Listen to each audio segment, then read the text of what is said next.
Got my Earl the squirrel. Poor baby misses me. Look at this cat misses me. Or he wants to take the cats on the in the truck. He's like, God damn. I mean, like, now we gotta have a cat box. But they miss us. They do. I'm only going live because Unfiltered says, well, I'll go live. And it says, well, I just poured another fucking glass of liquor, so. Earl. Look at it. Oh, Earl. Earl's a sweetheart. My little pig. The other bitch, we're gonna fucking kill that motherfucker, though. That bitch is gonna be dead by. Well, I'm gonna save her by January 1st. That bitch is gonna be dead. Fucking cat. Scammer North, what's going on, baby? Yeah, we're back. Part 2 live. There you go, 21. Yeah, we're back. We went to a Sean's.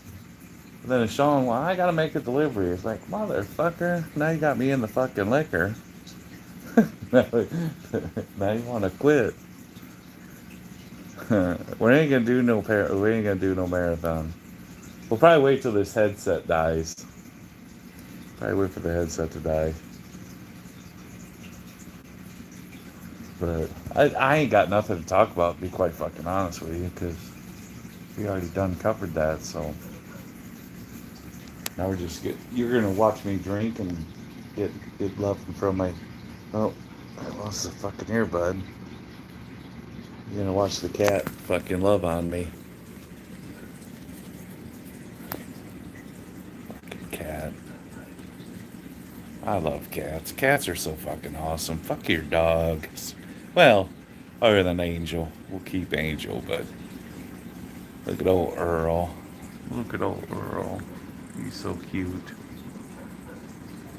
Isn't he a cutie? Look at the size of his ass, though. I mean, he's a fucking portly fucking cat. He's proud of it, too. Look at him. He's proud of it. He don't give a shit. Ain't no fat shaming this motherfucker. You ain't gonna fat shame him. He loves it. Say, look at, yeah, I eat good, motherfucker. Now what?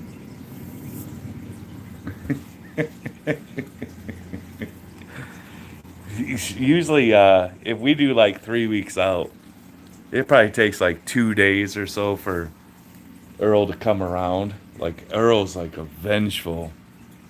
He's yeah, he's a he's a vengeful little kitty.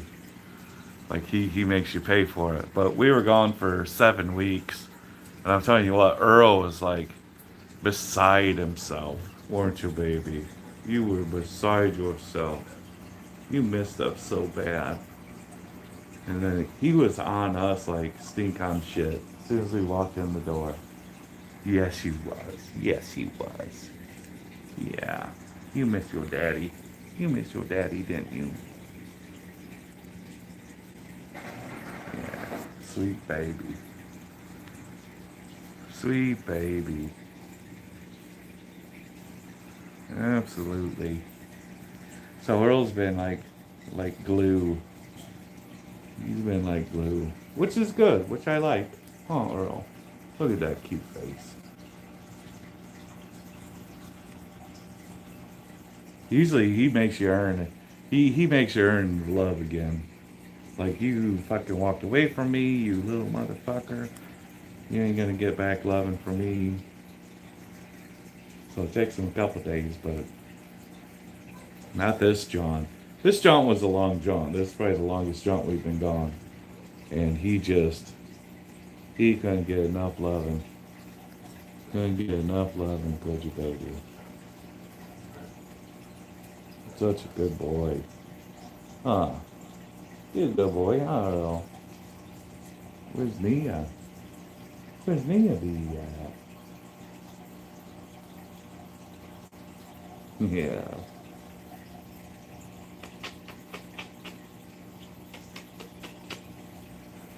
Beautiful. Best cat in the fucking world, I tell you. Best cat in the fucking world.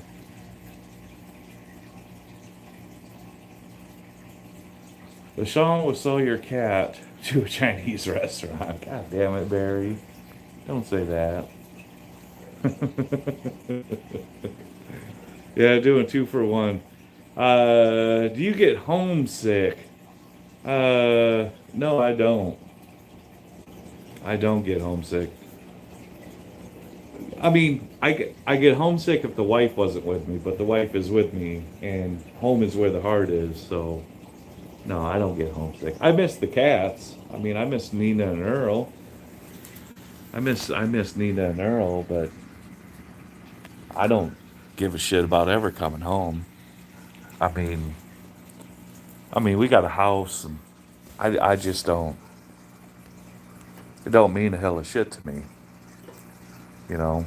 If we had a big enough truck to do 2 cats, I mean, I'd bring them both, and then we'd never have to go home. I mean, other than seeing our son or whatnots.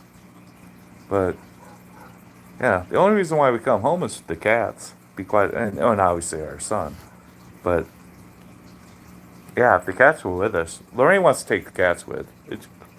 It's not possible. It's never gonna fucking happen. Maybe Earl needs to be a truck kitty. He'd be a good truck kitty because all he wants to do is sleep. Hang out and sleep. Now Nina's more. She's more of the bitch. And Lorraine calls it. Well, he's a boy. I said it's Nina. It's a girl. I mean, she's a transsexual, clearly. But she just needs to be brushed every night and maintained. Earl's more of like a man's dog, a man's cat. You know, he'll hang out with you in the morning while you're having coffee. If you sit down and have a drink, I mean, he just wants to lay on you and cuddle with you.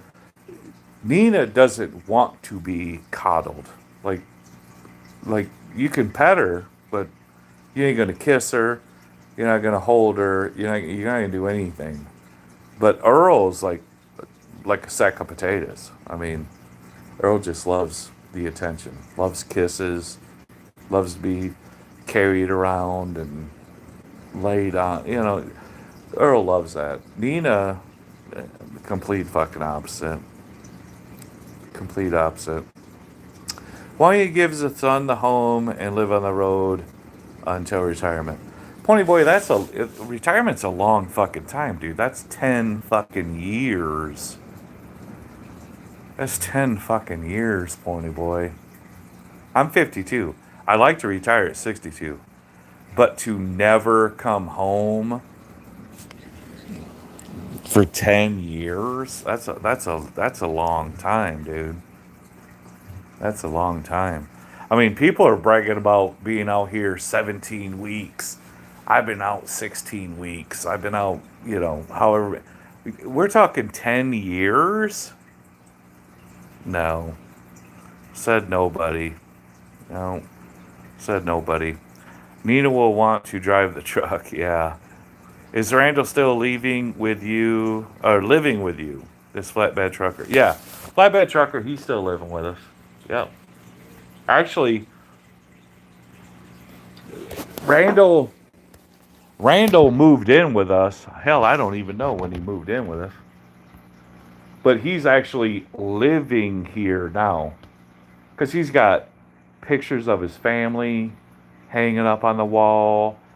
I mean, like he's like settled in here. He's settled in here. So I don't think we're ever going to get rid of Randall. I mean, and nor do we want to. That's never been a discussion. Like when her brother was living here, it's like God. I mean, is he ever going to fucking leave? You know. But Randall, it never crossed our minds. Like when is Randall leaving? Never crossed our minds. Even Lorraine and myself love Randall. We love Randall, so we don't want him to go anywhere. So As long as he's happy here, we're happy, you know?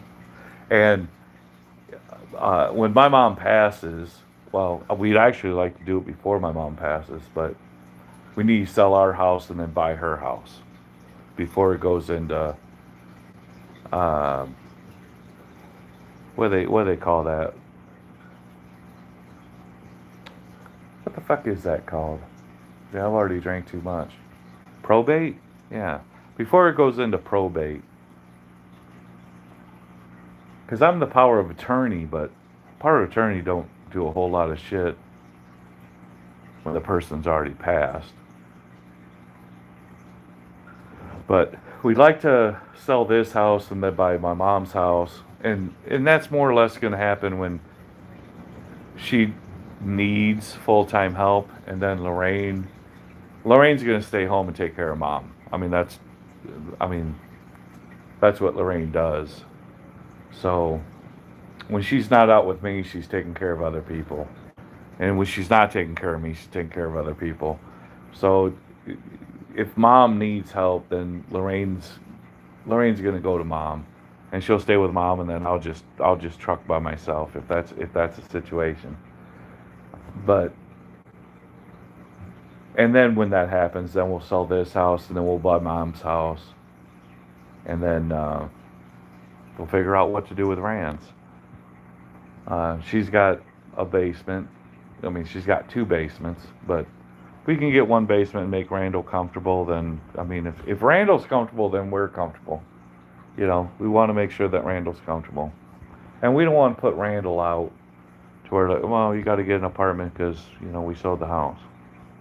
But, yeah, we both of us love Randall. We both love Angel. And Randall's good people, you know. Do you think Randall will be back in the truck? Pony Boy? No. No. If he goes back in the truck, if he ever did, it would be with me. Like, not with me, but under me. Like, Randall takes over a truck and then he drives at his leisure. He's not going to be forced dispatch. He ain't going to be running hard. He ain't going to be doing much of anything, So if Randall is forced, because he loves where he's at, but if Randall is forced to have to get back in the truck, he's going to be working for me. He won't be working for anybody else. 6 weeks is my longest. We just came off of 7 weeks. We came off of 7. Yeah, probate. Yeah, so you gotta do it before probate. You gotta do it before probate. Otherwise, you gotta set up an estate and a trust and all this shit. And, my mom ain't got the money. I ain't got the fucking money. So more or less, she has a will, right? She has a will, but a will don't do shit till after probate. So the house, she still owes money on, because mom and dad refinanced the house to put a new roof on, put new windows, to add the sunroom. So they still have a mortgage, even though my mom's 87 years old. They still have a mortgage because they refinanced the house to do shit. And I didn't think it was, I personally didn't think it would be that, it wouldn't be necessary, But again, my dad was floor maintenance at Walmart. I mean, he polished the floors at the Walmart in Rock Falls. And that's the old school Walmart. It's not a super Walmart. It's a regular, like, old school Walmart where they got some dry food goods and then they got clothes and stuff. But that's what he did for the last 20 some years of his fucking life, was scrubbing floors at Walmart. And my mom didn't work. So they had to refinance. If they had to do anything to the house, they had to refinance the house. And that's why my mom, at 87 years old, still owes over $40,000 on the house. I mean, such is life, You use what you got and do what you can with it. So it's is it amazing that an 87-year-old, and they bought that house before I was born. I was raised in that house, and I'm 52. I'm 52. So they've had that house before I was born, and it's still not paid off. The house is still ain't paid off after 52 years. The house ain't still paid off. No, it's not, because they never had nothing. They never had nothing. So they had to refinance the house to be able to get stuff that they needed to get on the house. So yeah, 87-year-old, my mom still has a mortgage and still owes $40,000 on her house that they bought back in the 70s for $24,000. They bought it for $24,000 and they still owe 40 something. Isn't that crazy? Isn't that crazy that you can buy a house for 20 some thousand in 1970s and yet still owe at 87 years old still owes 40,000? Isn't that crazy how the banks the banks do bank things? Isn't that fucking crazy? I think about it from time to time, because I know what our childhood was like. I know what it is to be broke. I know how it is to have to be on food stamps. I know how it is to get free lunches from from forever. Forever we were on free lunches. From grade school to through junior high was free lunches. Through high school was free lunches. I remember. I remember. I remember Christmases, Salvation Army Christmases.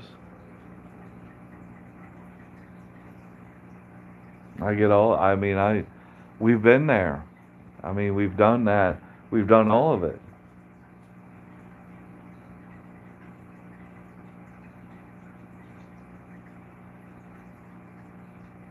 We've done it all.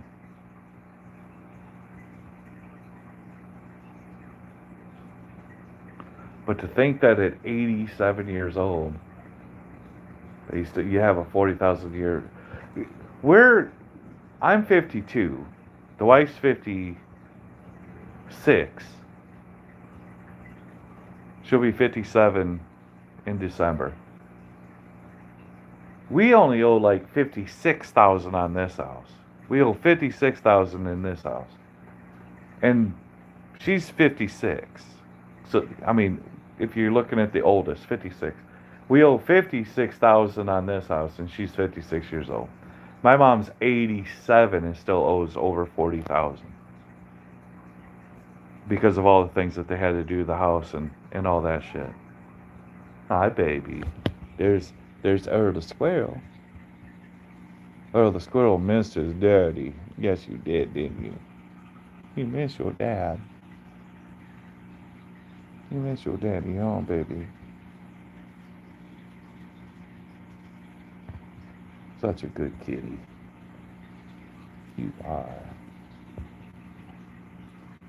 You're a good kitty, huh, Earl? Yeah, go lay down, get comfortable. Lay down, get comfortable, baby. It's getting windy. I don't think Earl likes the weather. Too windy and scary. Poor pumpkin.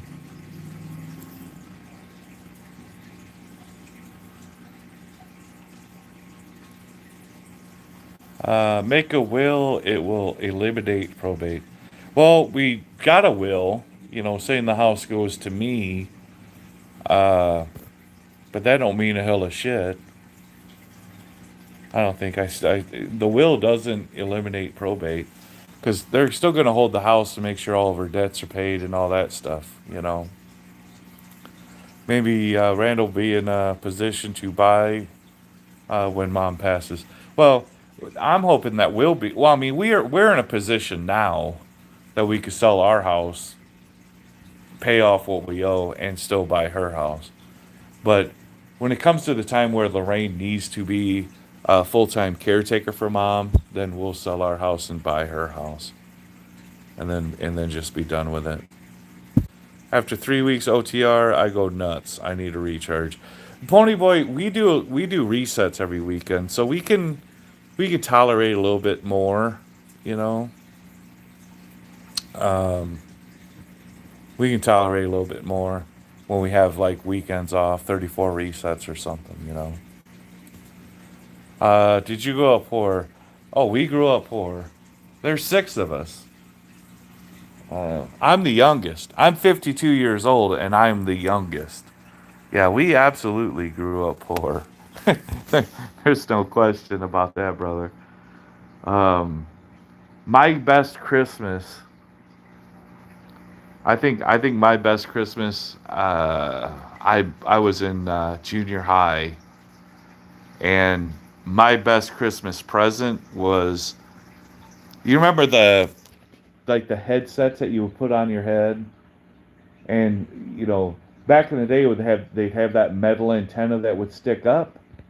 Well, I had the one that had a wire that hung down, and that was like, and then you would tune in the radio. You would tune in the radio on the headset. That was the best Christmas, you know. And I think we did have one Christmas where maybe dad got a bonus or something, because I don't know how they pulled it off. We got a Texas Instrument computer, and I don't know what happened that year. I have no idea what happened that year. They must have got a scratch off ticket or something. But we got the Texas Instrument computer, and there must have been like a subscription or something. Uh, Texas Instrument came out with a magazine, and it would have all these programs that you could type into the computer, and then it would save it on a cassette tape, and it would be like noises, like a fax machine, so you could save your program that you read up. So like there's like games. This is like before code. There were games that you could type in this code, and then it would be the game. So if I wanted to play Defender, you would type in the code verbatim that's on this piece of paper in this magazine, and then by the time you got done with the code, then you could play the game. But you would save that code on a cassette tape, and it would be like nothing but noises and shit. That thing never fucking worked. It never fucking worked because I could never get my shit back. So I had to start from the beginning. So there's times like Defender, and it wasn't Defender. It was like Defender, but it was called something else with Texas Instrument. It was called something else, but it was similar to Defender. So I had to type all this fucking code, and then wake up in the morning and type some more code, and just kind of leave the computer on the entire time. But you could only play it once. You could only play it once. And then you either had to save your spot with this squelching sound, or, which never fucking worked, or you had to retype the code again. So you only got one shot at it. Yeah, I got the one shot at it, and that was pretty much fucking it. But yeah, the one year we got a Texas Instrument was kind of a big fucking deal. That was a big fucking deal.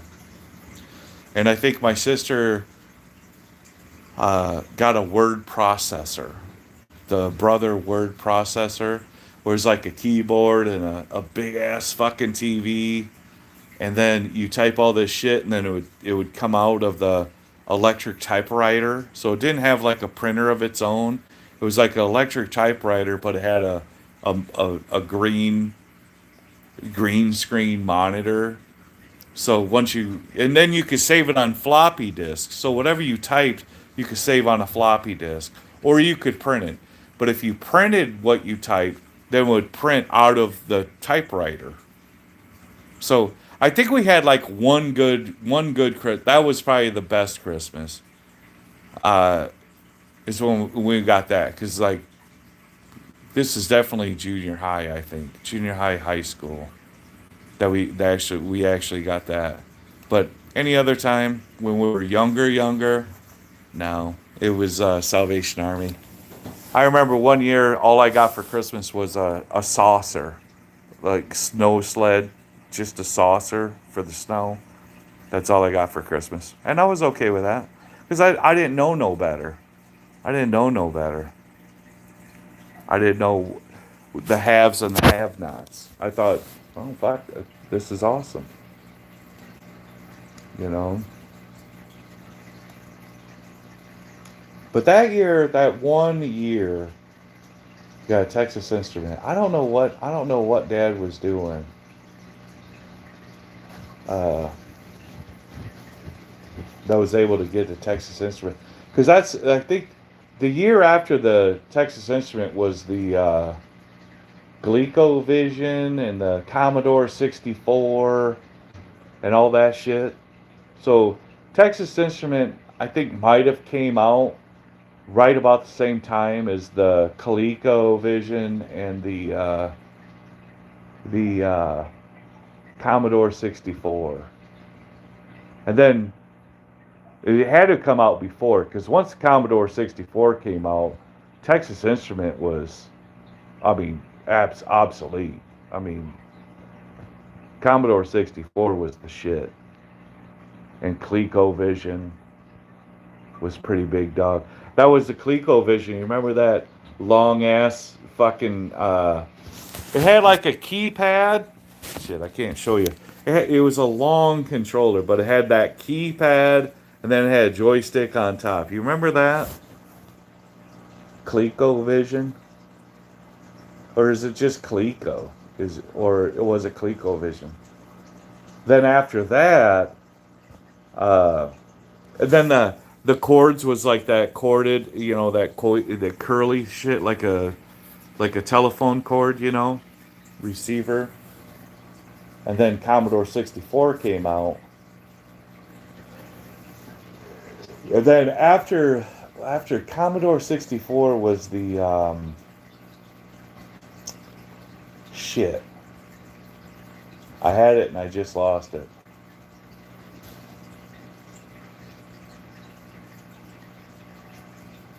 Ah, shit. Tandy? After the Commodore 64 was the Tandy computer. Tandy. The Tandy computer came out. Then after the Tandy computer came out the Macintosh. Macintosh came out after that.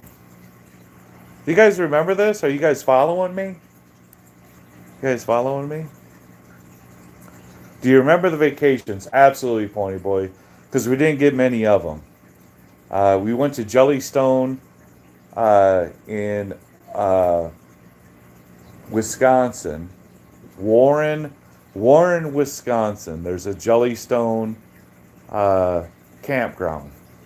Now, when we first started going to Jellystone, it was just campgrounds. It was all tents, and then they started doing cabins, and they started getting like little high society.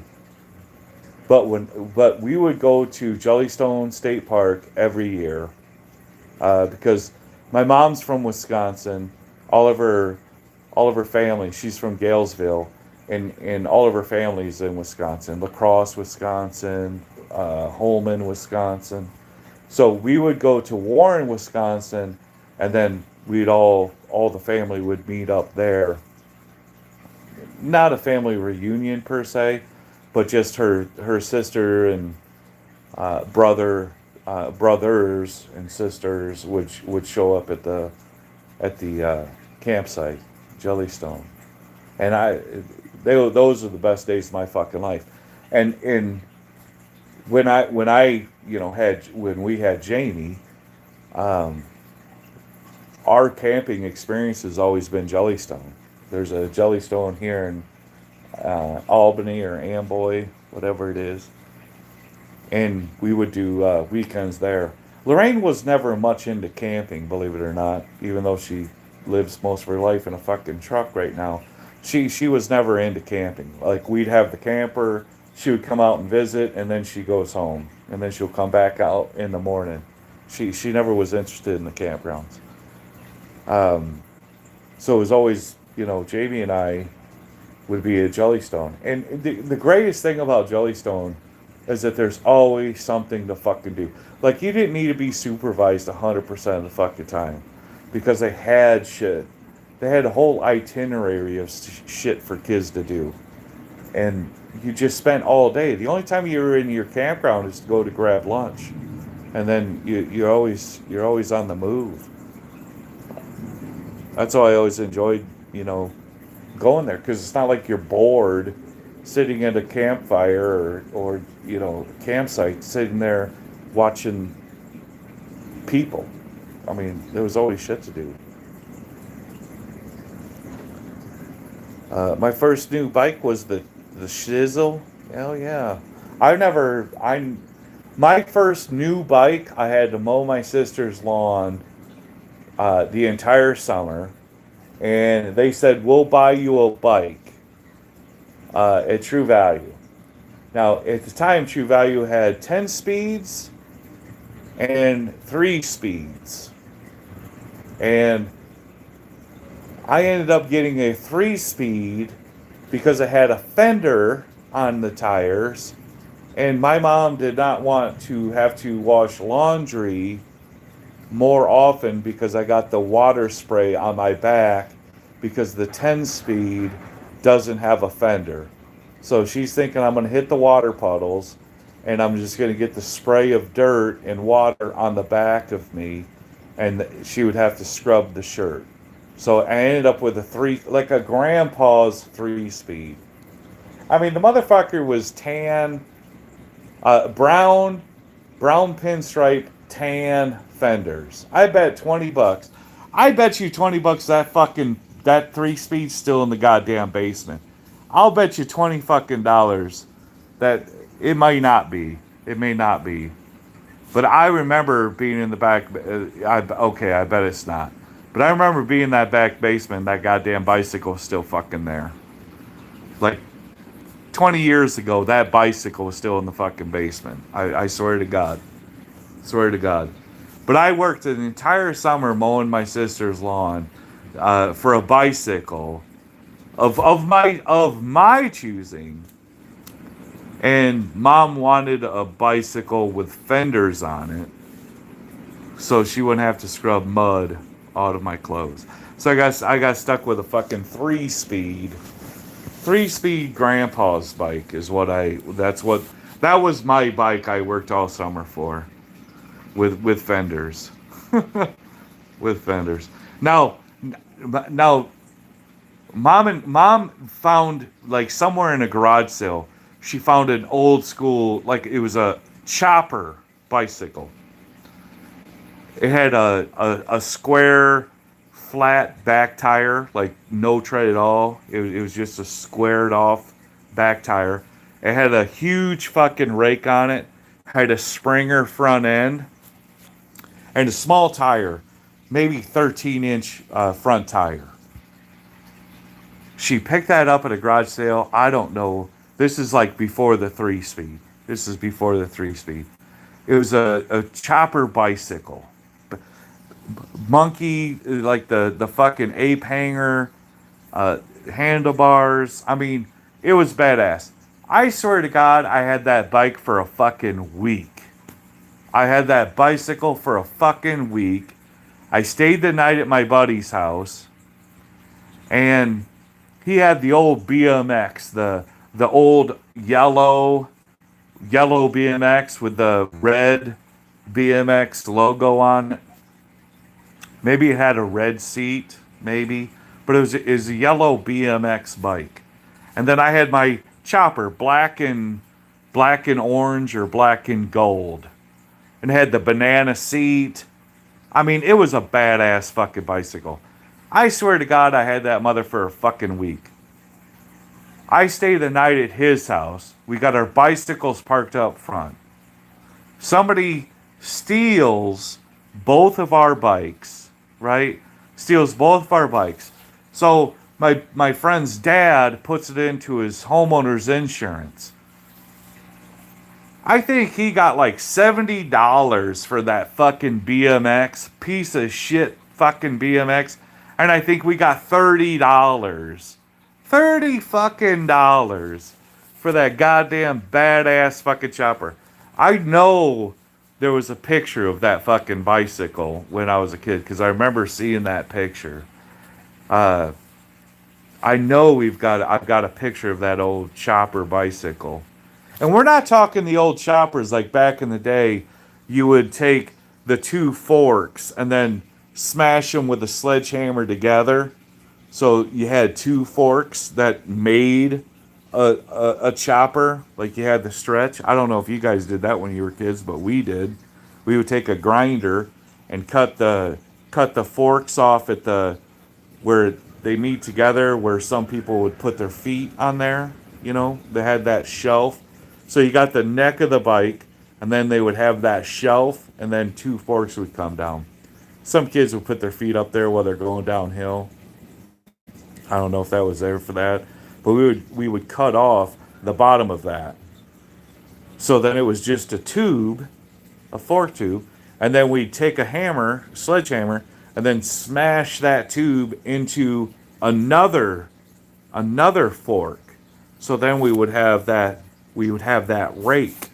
We'd have that rake in front of us. So it's just like two forks smashed together. Unsafe as hell, but that's how we rolled.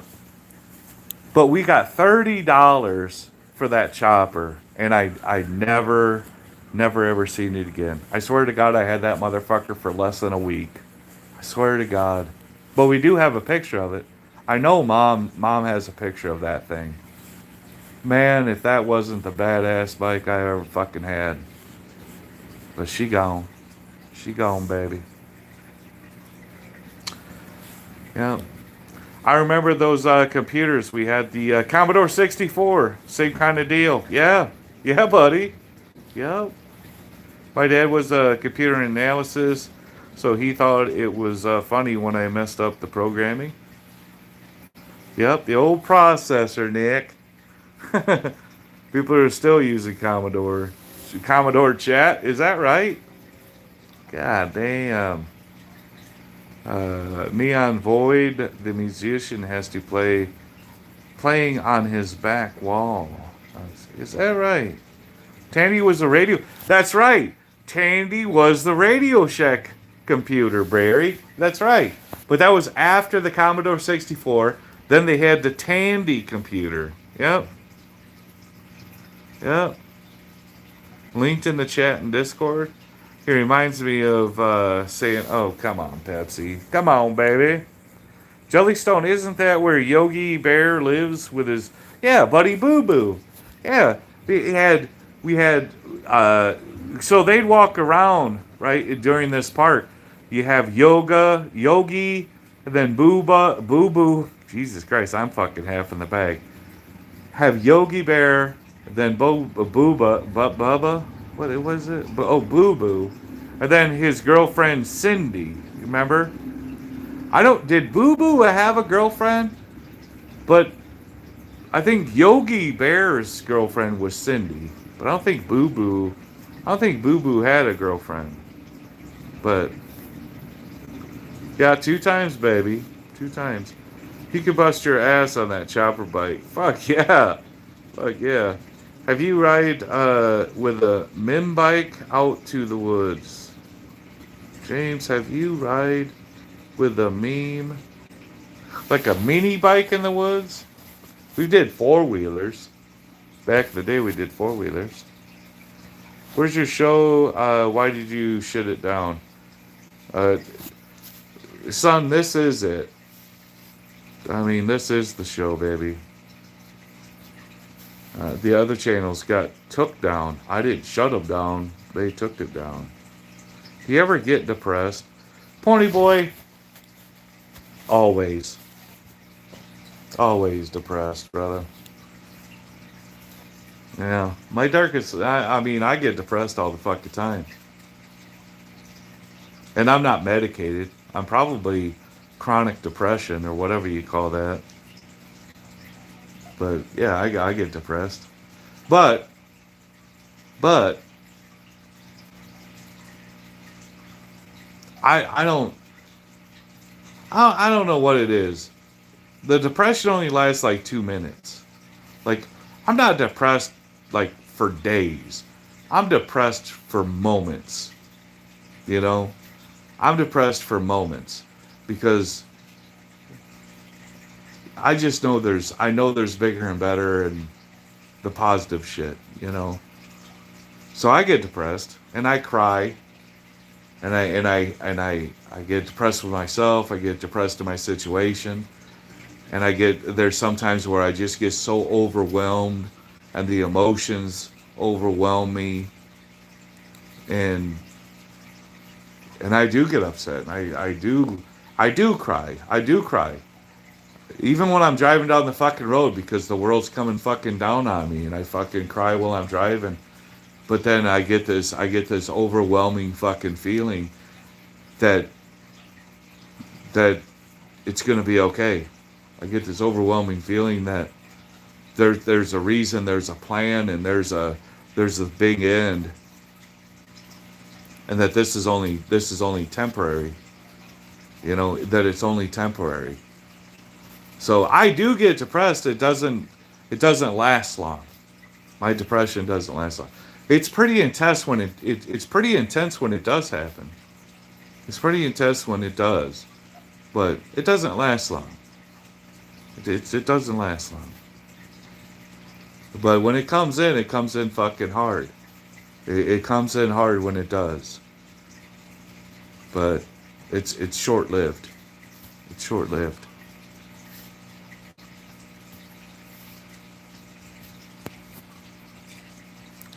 Which one? There were six of them. Oh, there you go, Happy. Yeah. Like, what happened to set up and are you banned from restarting it? Well, I'm doing it right now. Yeah. Six channels. What didn't happen? Yeah. Yeah, what didn't happen? The one where he was live all the time talking to other people with hilarious moments. I don't know. Yeah, James started driving. Yeah, that ended the show. That is true. That is true. I mean, I mean, more or less, I had. God damn, I'm getting either this fucking couch is getting fucking lower, or I'm getting fucking fatter. But yeah, I'm gonna take you to the bathroom with me. I'm sure you won't mind. Yeah, when I had to get back in the truck and drive, then yeah, the live feeds ended. Mainly, I ain't got time for it. You know, when I had a few contractors and ooh, yeah, and was running the carrier and doing some brokerage stuff on the side, you know, I couldn't do that in the truck. But then I found myself with so much spare time that more or less all I was doing was fucking drinking and doing YouTube, which is entertaining as it may have been for you guys. It was absolutely destructive to me. Absolutely destructive to me. Had I not done that, or had I not put myself in that position,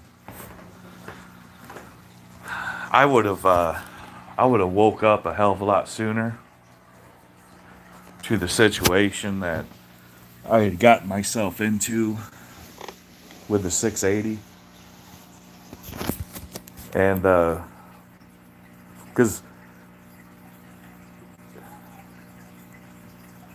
I was just thinking sooner or later shit's gonna fucking happen with a 680. Sooner or later the driver was going to catch on, and sooner or later that truck was going to be profitable. Like, how much money can I keep pouring into the truck and the trailer? And sooner or later, it's got to become profitable. It just never did. It, it, it never. The only time it was profitable when I had my first contractor in it. I was the only, or if I was in it. It was never profitable after that. It was never profitable after that. All it was a money pit. And all I did then was sit in the fucking basement, drink, go live and act like a fucking retard on YouTube while I watched the only thing I had fucking left more or less kill itself. You know? And idly stood by and kept paying thousands of fucking dollars and shit that I wasn't receiving thousands of dollars to fix. Like, the truck cost more to run than I made. I didn't make anything off of it. It all went to it. When you can look at, if you can look at the driver's 1099 that I 1099 him for his wages, and then you look at my taxable income as $6,000 last year. $6,000 was my taxable income last year. $6,000. Could you imagine that? Like, you own 2 trailers, a fucking semi truck, and your taxable income is $6,000. Could you imagine that? Can you imagine that? Actually, it was 2 trucks because I bought this Peterbilt last year. So that's 2 trucks, 2 trailers. My taxable income was $6,000 last year. That's what I paid taxes on. I actually got a refund from the state of Illinois of $11, and I didn't pay a single fucking dime into taxes. I got a refund from the state of Illinois for $11, and I think I owed like $44 to the feds. But if you take the $11 I got as a refund, I only owed the feds $33 last year. $33. $6,000 taxable income. What I made last year. $6,000 fucking dollars. Now my contractor, obviously he made more than that. He made more than that. Even though he claimed I'm broke. He paid more taxes than I did because I only made $6,000. Only made $6,000. That's a crazy shit. That's a crazy shit. And I'll show you my fucking taxes. I'll show you. If you don't believe me that my taxable income was $6,000 for the entire year last year, and I'm still in business, I'll show you the fucking taxes. If you're a trustworthy individual, I'll show you the fucking taxes. Taxable income was $6,000 last year.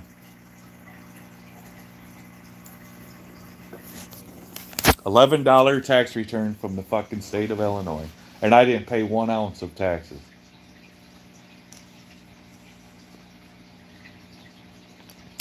That's a reality. So when you say, are you in it to win it? I ain't in it to lose. How many other fucking people could run a fucking business with 2 fucking trucks and only have a $6,000 income for the entire fucking year? How many people could fucking do that? How many people can have a $6,000 income and still be in the fucking game? There's people that'd be out of business if they had $6,000 income in 1 month. I had $6,000 income for an entire fucking year. And I still have house payment, car payment, gas, electric. I've got all this other shit. $6,000 revenue. So when people come and say, "Oh, I can't pay my rent. I don't give a fuck. That's not my fucking problem. That's a you problem. You have all the ability to run loads, book loads, and make fucking money. I mean, how is it my fucking problem? I made $6,000 in the entire fucking year. And you're gonna cry to me about fucking money? No. Nope. Looking homeless, bro. Oh, Ringo, quit being jealous. You sure were cocky on those live feeds. Good old days. Well, Pony Boy, I mean, there was a time I had a right to be cocky. I mean, I earned what I got, right? I mean, there was a time, the first set of fucking contractors I had a right to be fucking cocky. I mean, Pony Boy, I only had 2 years experience before I bought my first truck. And then I was leased onto a carrier for 2 years. So I got 4 years experience, and I get my own authority, and I'm on the spot market, bringing on contractors that same fucking year. There's people, Pony Boy, out here for 20 goddamn years, and they still work for a company. I did all that in 5 fucking years. Or less. 5 years. Call it 5. I got a company job. I got on the spot. I bought a fucking truck. Got on the spot market, leased to a carrier for 2 years. And I got my own authority. In 5 years. There is something to be fucking cocky about. And brought on contractors. And I didn't have to fucking drive a truck. And I did that all in 5 fucking years. Show me the guys that have done that in 5 fucking years. From getting a CDL to having their own authority and having contractors. Where are those guys at? Of course I was fucking cocky, Pony. Of course I was fucking cocky. I was doing shit nobody was fucking doing. I was doing shit nobody was fucking doing. You look at Sammy Makes Sense. That motherfucker's been driving since he was 20-something. Look at Trucker's Coach. That guy's been driving for 20 goddamn years. I've literally... I did it in 5 fucking years. So when people say, oh, you can, be an owner-operator and this and that, I did it in 5 fucking years. I had my own carrier in 5 fucking years. I had contractors in 5 fucking years. 5 years of having a CDL. There ain't nobody's doing that. There is. Obviously there is. But there ain't that many. There ain't that goddamn many, Pony. So I had the right to fucking brag. I had the right to be fucking cocky. Because I earned my fucking place. I was on the fast track. And I still think, Pony, that people can do it in less than 5 years. I still think that today. You can absolutely do it in less than 5 years. And not have to buy a $15,000 piece of shit to do it. But I think you could do it in 5 years. You could do it in less than 5. I did it in 5. And I fucked off a little bit too long. But you can absolutely do it. So I had the ability to be cocky. I should have been cocky. I had the right to be fucking cocky. 5 years? 5 years with a CDL? 5 years with your own authority? 5 years when you got contractors? Fuck yeah, I had a right to be cocky. Goddamn right I did. Yeah. Is your mama gonna let you sit at that Thanksgiving table with the Tom Selleck stash? Oh, baby Maria. I hope so. I'm hoping. You do live feeds on the road. Why don't you? Because I have the wife with me, Pony. And I'm not putting my wife on YouTube. Because YouTube's too vicious. YouTube's too hateful. No. I'm not gonna put my wife out there for like the shit that I've had to put up with, and even the shit that she's had to put up with, just because of me. No, I'm not gonna put her out there, because once she's on YouTube, then she's free game, right? If you're gonna put your wife out there, then she's free game. Just like RVT, whoring his wife out in a bathtub just to get views, while she sat there in that bathtub for 2 hours freezing her ass off. Um, he had split screen. I'm not that fucking guy.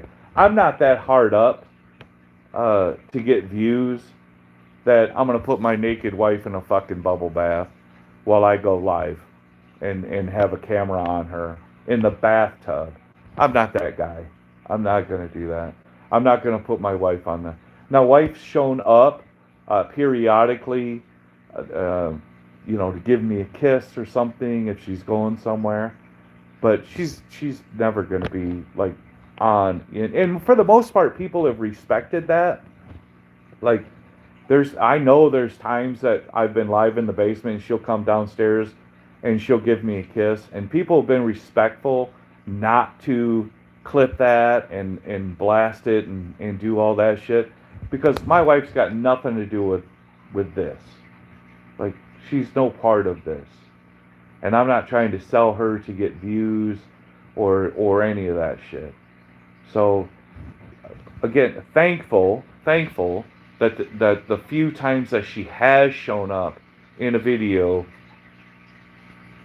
that no one's like recorded it and blew it out of proportion and made a big deal out of it. That I am thankful for, because she has been caught on camera from time to time during a live stream, and nobody's ever exploited that, and I do appreciate that. But as soon as I put her out there as, like, here's Lorraine's, this is her opinion, and then she runs her mouth, well, she's up for grabs. I mean, as far as like shitting on and talking about and all that, because I put her out there. But I've never intentionally put my wife on YouTube. So that's why I don't go live on the road, because she's with me. So I don't do it out of respect for her. I thought the repair shops were taking advantage. Oh, they absolutely are. Yeah.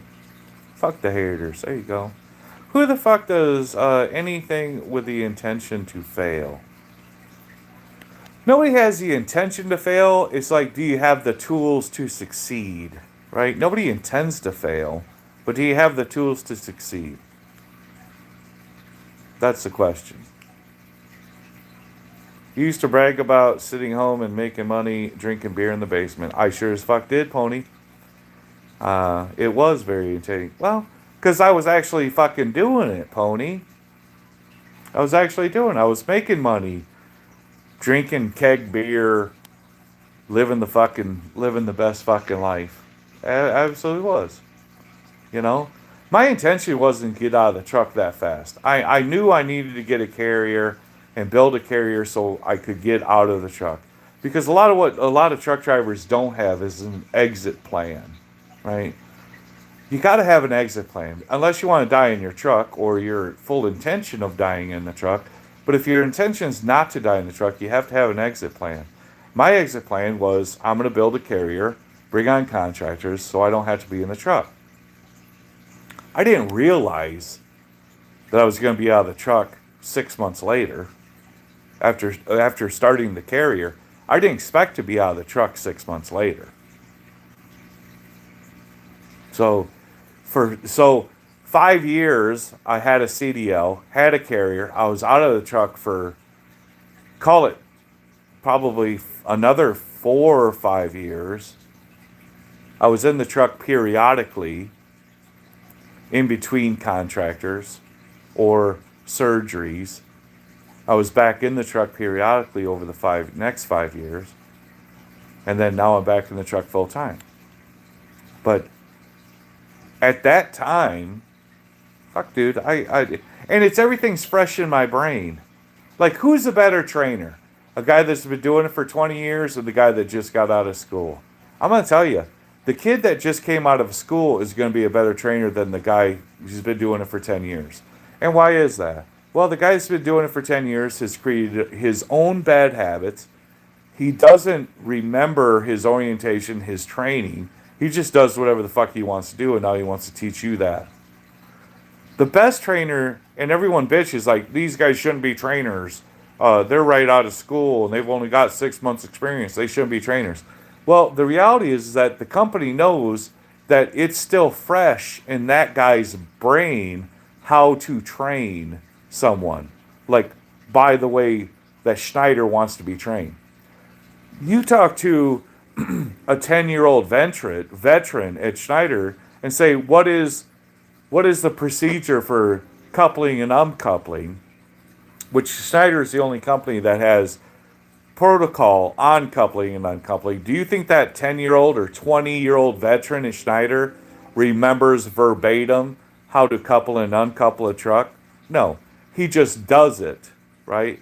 But can he do it and then translate it to you to do it correctly? I don't know. But I know that a new person that still has it fresh in their brain, that they're going to teach you the way that it was taught to them, right? An old timer might teach it how it was taught to them, and they fucked up 15,000 fucking times, you know? I got fucking, I'm fucking everything up. I'm glad I didn't call you're live. Yep, I am live. Go SoCal. I think so when people say, "Oh, he's too young to train, he don't know nothing." Listen, this know nothing motherfucker has already done more than your 10-year, 20-year ass tenure has ever done. Right? I've already done more than a 20-year-old or 30-year-old veteran out here's done. I've already done more. So, yeah, I've got a right to brag. I got a right to be braggy or be a little cocky. I've earned it. I've earned it. I'm doing shit. I've done shit that these fucking clowns could only dream of. And listen, I recognize my fucking gifts, right? I recognize it. I recognize what I've done in trucking industry. I recognize what I've done. So because I speak on it, or I think it, or I do it, or I act however I act, listen, mother, I've earned it. In my opinion, I fucking earned it. Because there's people out here that's been 20-year-old company driver that don't know half of the shit I know. And they ain't done a quarter of the shit I've done. They ain't done it. Just because they held a steering wheel for 20 goddamn years doesn't make them a mentor. Doesn't make them a mentor to me. Because I've done more than they did in the time frame that I've been allotted. So I don't look up. I don't look up to fucking people. I don't look up to them. I don't look up.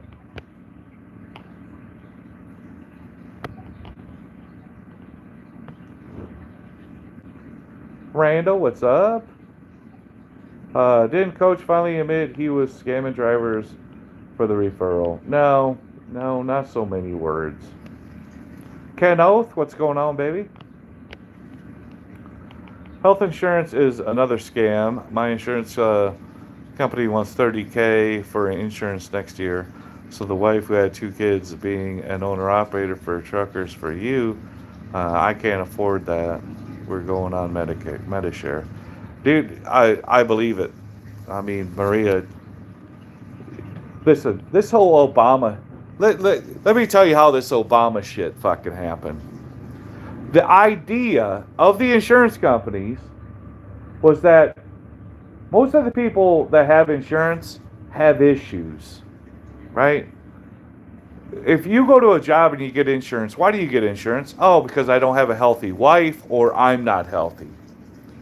So they get the insurance to help them with their medicine, their doctor's visits, and all that other shit. You know who's not there? The healthy people.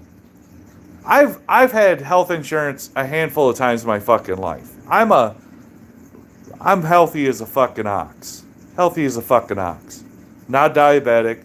I don't have high blood pressure. I take zero medicine. 52 years old. I can drink probably anybody on the fucking table. I've got no health conditions. Zero. Zero health conditions. I've had insurance a quarter of my fucking life. I've had insurance. And of that quarter, I really didn't use any of it. I didn't use it. What Obamacare wanted to do, what they thought was going to happen, and the insurance companies were all about it, is that everybody has to have health insurance. You know, when Obamacare rolled out, I never had the insurance. I'd pay my penalty, $400 or whatever a year it was, to not have Obamacare. I never signed up for it. Never gave a fuck about it. Never gave a fuck about it.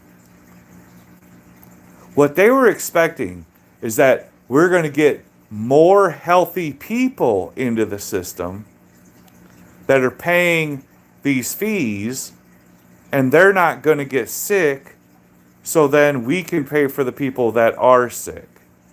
But what happened was these people came in that aren't naturally fucking sick, got the insurance, and guess what they wanted to do? They wanted to use it. So then they started going to the doctor for the doctor visits. They started going to the dentist, the eye doctors, having the insurance pay for all of this shit. So what they thought was going to happen is bring down the premium of insurance, because now we have more healthy people paying the premium. That's going to help the deficit of the sick people that are using the premium. But it didn't work out that way. It didn't work out that way. So then the government started doing subsidies to help people get the insurance. And then who did that help? Who did that help? Did it help you? Did it help me? No. Who did it help? The insurance companies. The insurance companies. They got the goddamn money.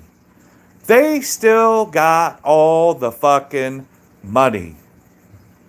We're going to give you a subsidy so to help you pay the Medicare or the medical insurance.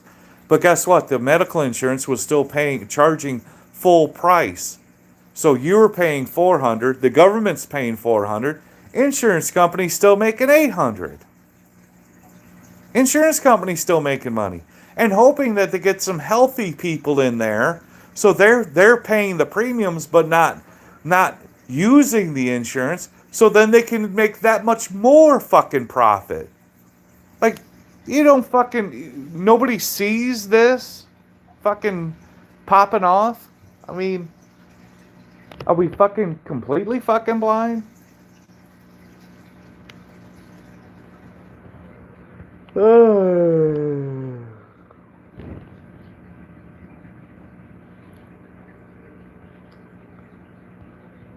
There's no substitute for experience. Listen, I'm telling you, man, I've got the experience, and I'm a quick learner.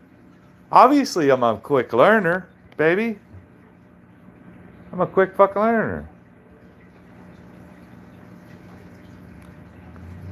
Listen, listen. If 404 Dave is making that kind of money, he's got a right to be cocky. Yes. If he's making $13,000 a week, do you want to listen to him?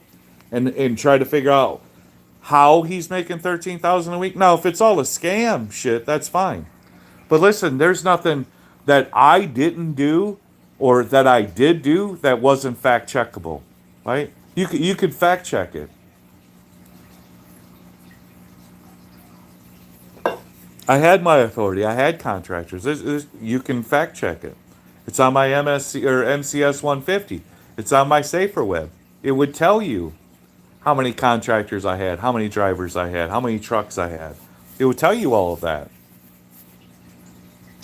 Industry was a lot different back then too. To your credit, you did damn good.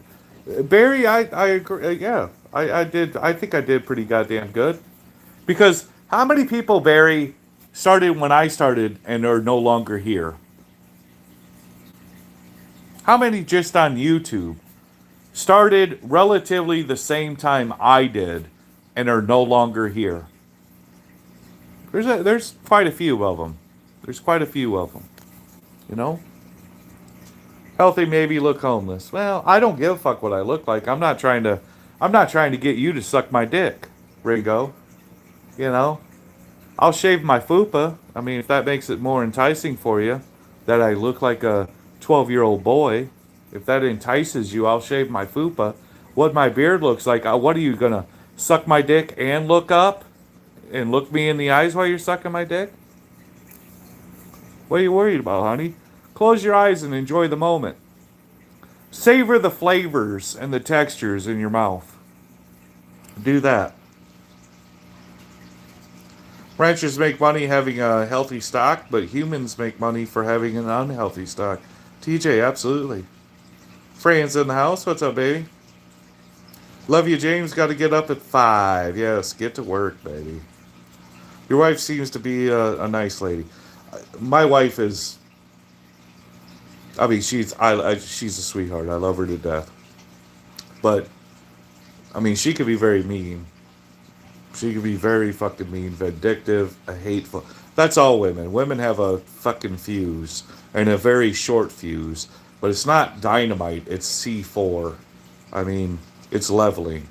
It has leveling power. She could be a wrecking ball if she wants to be. But, yeah, for the most part, yeah, nice lady. Potentially being a wrecking ball, but I love her all the same. When's the last time you had lab work? My last DOT physical.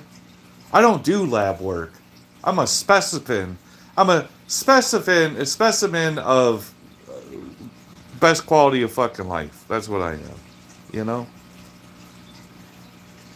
Yeah, I don't get lab work. I don't. I might have a little bit of Parkinson's from time to time. Might have a little bit of Parkinson's from time to time. But I've never had any. I don't do lab work. I've never needed to. Don't go to sleep. That's right. Tell the cat that. You haven't quit the. That's good shit. Yeah, I don't. Yeah. Quitting are for losers. I mean, if I quit, I'm done. Like, I'm not gonna fail and then try to come back when the market's good. If I fail, I'm over it. I did everything I could. I did the best of my ability, and that's that. I'm not gonna keep coming back trying to be that guy. I'm just not gonna be. But I am proud of what I've done. I remember where I've been. So I know the journey it took to get me where I am. You know, with the highs and the lows. And we're not at a low currently. We were potentially at a low when the truck was totaled, but we're rebounding pretty fucking good in a down market. A down market, we're progressing. Like we're getting stronger. We're getting better. Where when we had the accident, the insurance company says, "Yeah, we're going to total your shit out, and you're out of fucking business." Well, then that was that, right? That was that. Then we were done and done, you know. But we're like way better than we are from that last phone call from the insurance company. We're way better than that. Way better than that. And is it the years of the 30 years of trucking that got me here? Nope. Because I ain't got 20 years in trucking. I don't have the 20 years, 30 years of trucking that a lot of people have out here that don't have what I'm doing and what I have. They don't. Now, yeah, James, you got 2 trucks and one of them's blown up and one's on the ones ready to get blown up. Okay, I'd rather have 2 trucks that are blown up than have never owned a single fucking truck. I'd rather have 2 trucks that are blown up than to have never owned 0 trucks. I'd take that experience. I'll take that experience in pride. That's my experience. I'll take it in pride. Yep, I did. I did have 2 trucks. They're both fucking dead. But I did it. I'd rather have that than say, yep, I'm still a Schneider, bumping docks for Walmart, and I've been doing this for 20 years, and I absolutely fucking love it. Because I didn't fucking love it. I fucking hated it. Fucking hated it. And I don't give a shit about the goddamn money. I talked to a guy that still works there. That's been there when I got hired. He got hired the same time. He's still there, and he's made over $110,000 the last 2 years, right? The last 2 years he's made over $110,000. You already know what I made last year.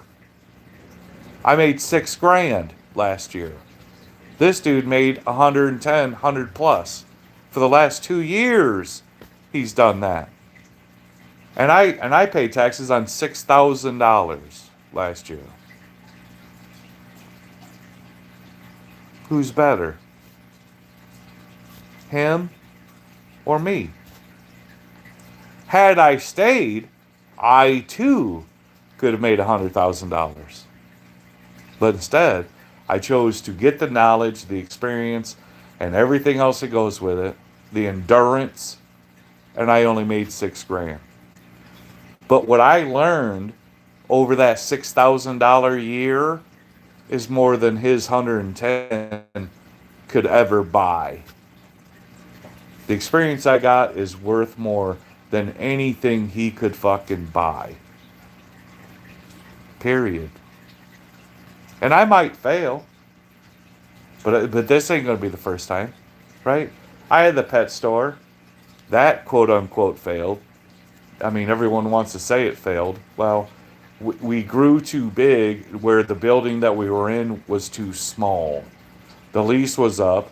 The building wasn't worth purchasing because it was too small. And I needed a bigger building. And the only building that was worth potentially fucking doing anything was in a different state. And if you know anything about pet store or business, well, it's a little difficult to move from one state to another state. Whole set of rules, whole set of different laws, and you're starting from ground zero. I didn't have it in me. I didn't have it in me to start from ground zero again in a different fucking state. So we got out of the pet store. But I've gone through ups and downs and having nothing to having something to being back to fucking nothing. That's called endurance, right? That's called endurance. That's how the strong get stronger. Because if you're a sprinter and you never slow down, or if you keep sprinting 100 yards every day, are you ever going to be able to sprint 200 yards if all you ever do is sprint 100 yards? Probably not. You have to fail at 110 yards, 120 yards, 130 yards, and then sooner or later you get to 200-yard dash. But if all you're doing is 100-yard dashes, you look pretty successful at what you're doing with a 100-yard dash. But can you do a 200-yard dash? No, you're not going to do a 200-yard dash because you're used to doing a 100-yard dash. In order to get to a 200-yard dash from a 100-yard dash, you need to fail. You're going to have to fail over and over and over again. And then you get to 200-yard dash. Not saying that the person that is failing over and over and over again trying to get to 200-yard dash, that person can't run a 100-yard dash. Because he absolutely can run a 100-yard dash. He's trying to get up to a 200-yard dash. So because he's failing on the way to a 200-yard dash, don't think that he can't do what you're doing. Right? Don't think for a fucking hot minute that he can't do what you're doing. Because he absolutely fucking can. And the odds are he's going to do it better than you. So I've never giving a fuck what somebody thought about me.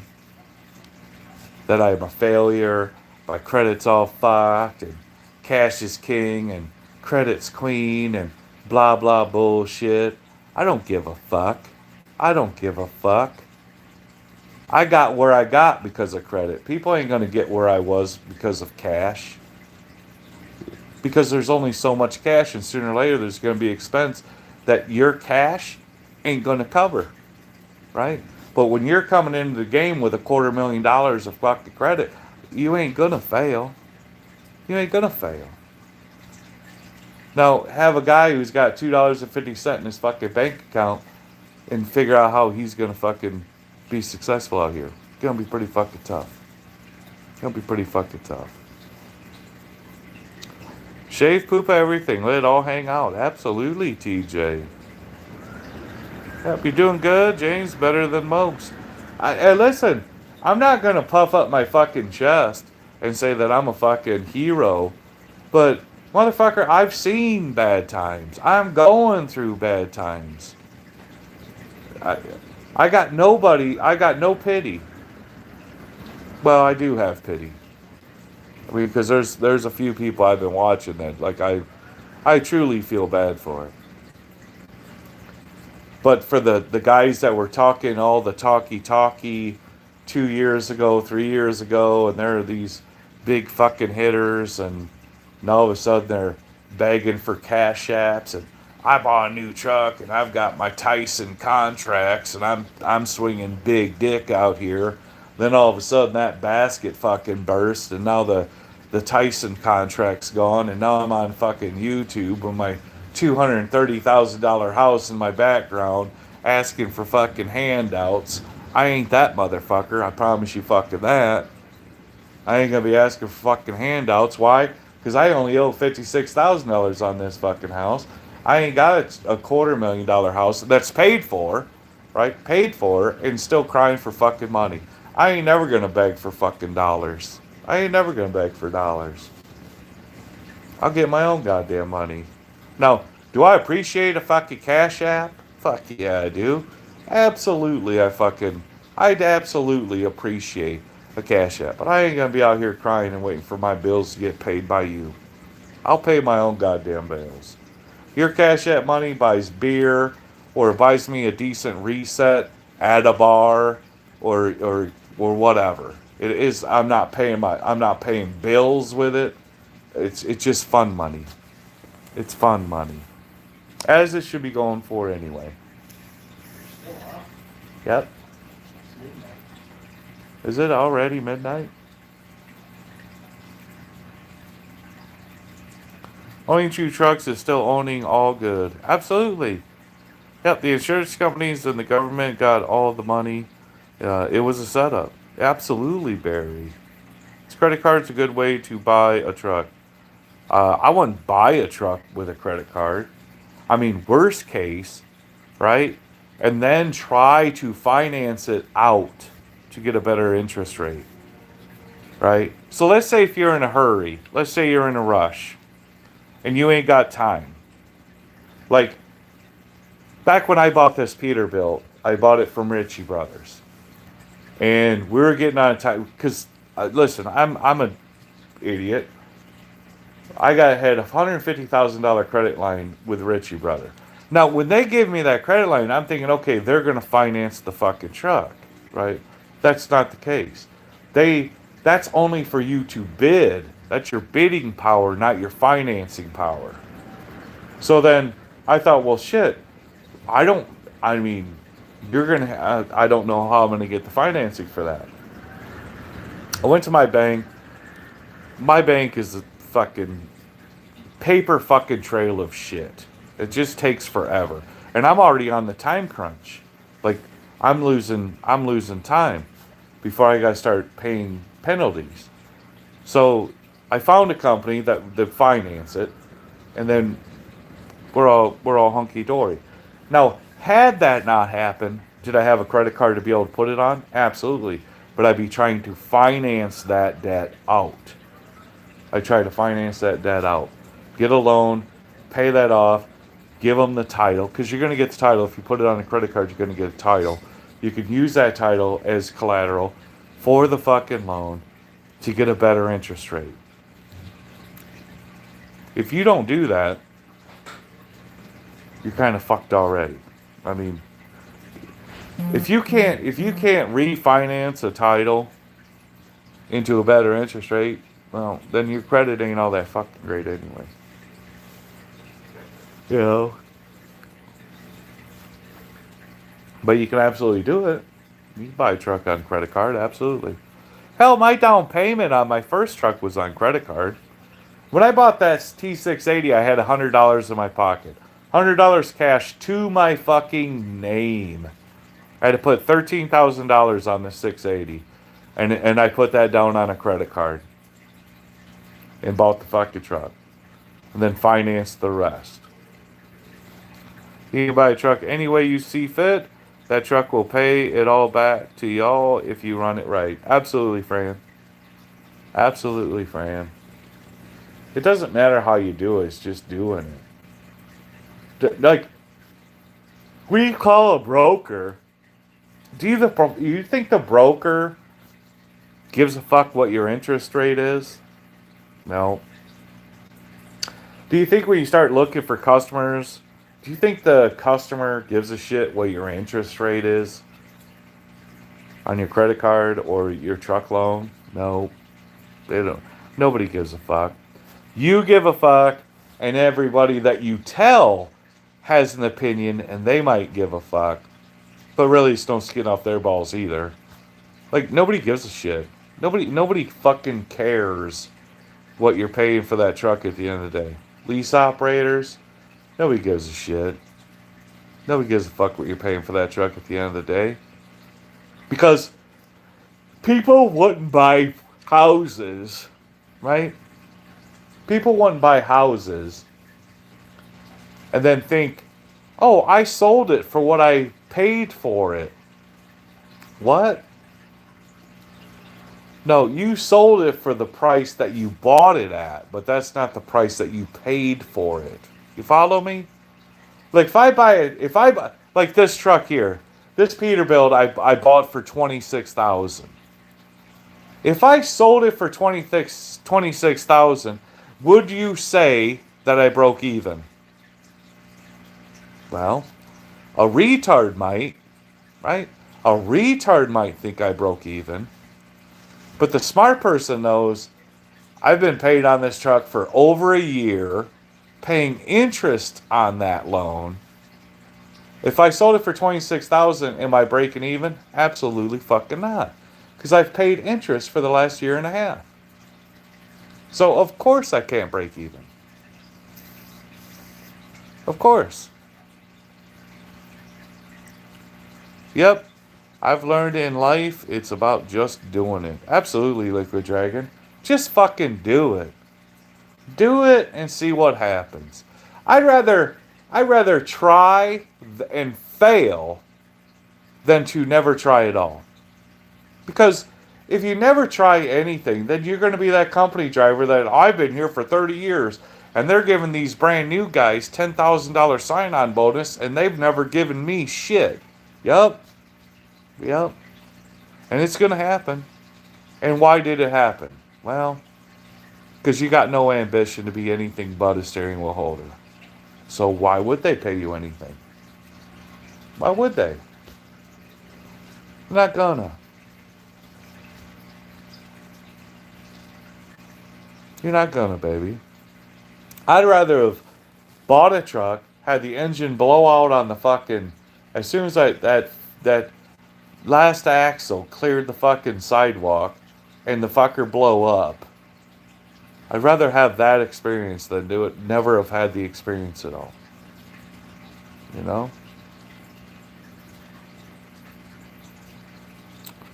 Who's got a heated sheet windshield wipers? I'm thinking about putting them on the truck this winter.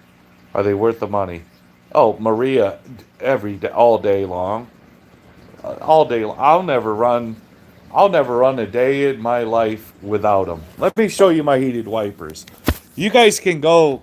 I've always gotten the Everblades, right? I've always gotten the Everblades. But I've got the wipers here on the fucking table. and I'll show you what I got.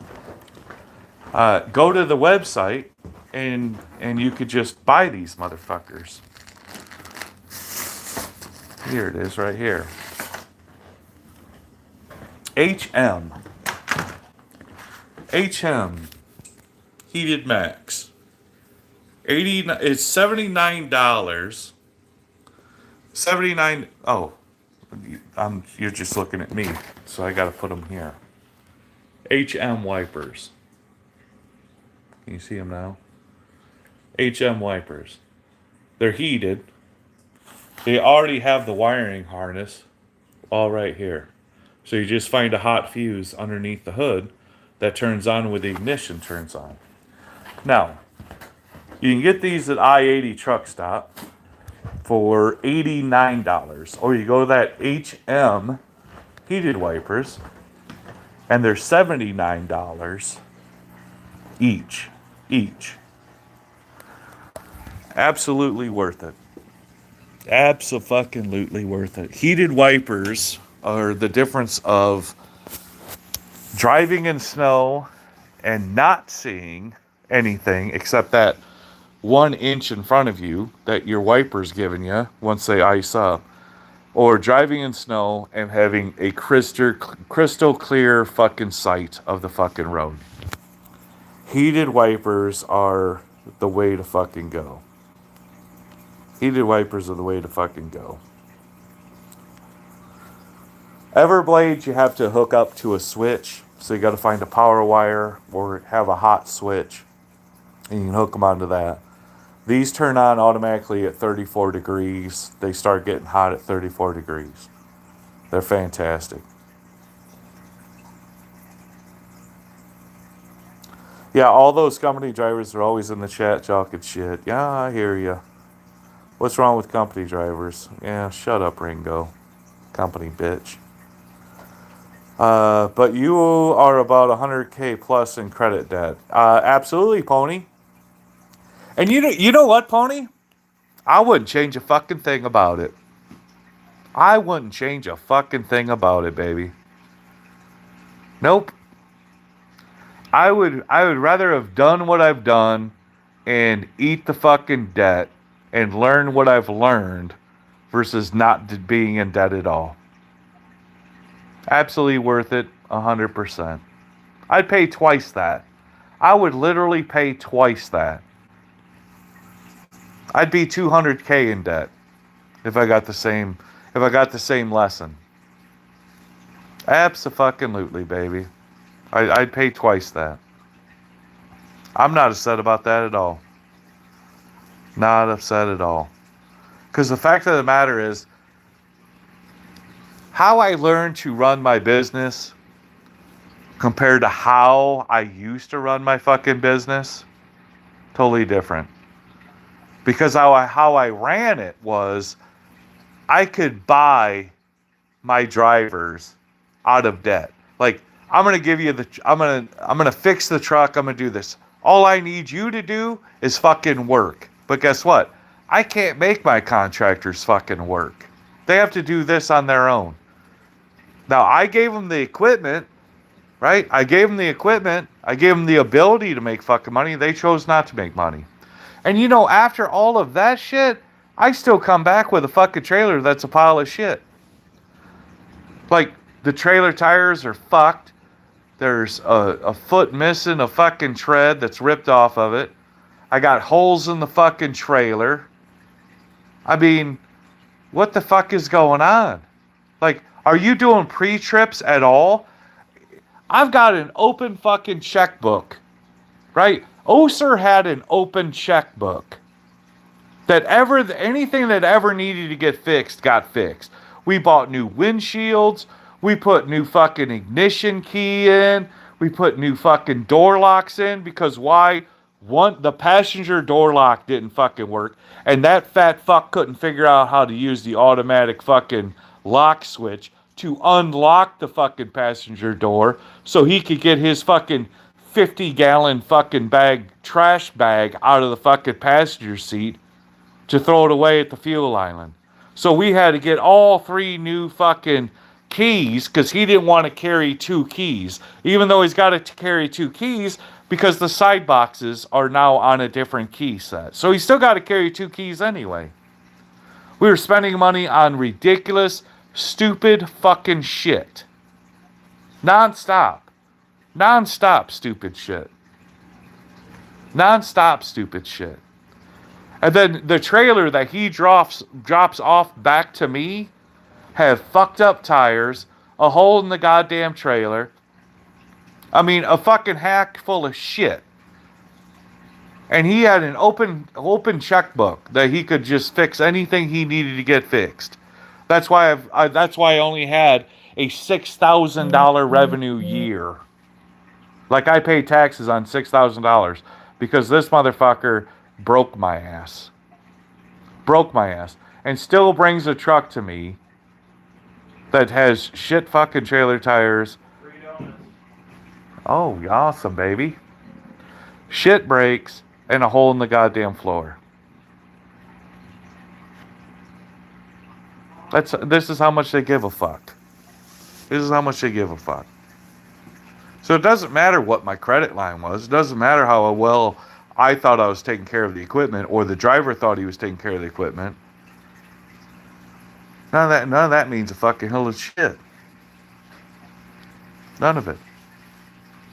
But I'm over 100K in fucking credit card debt. Abso-fucking-lutely I am. You know?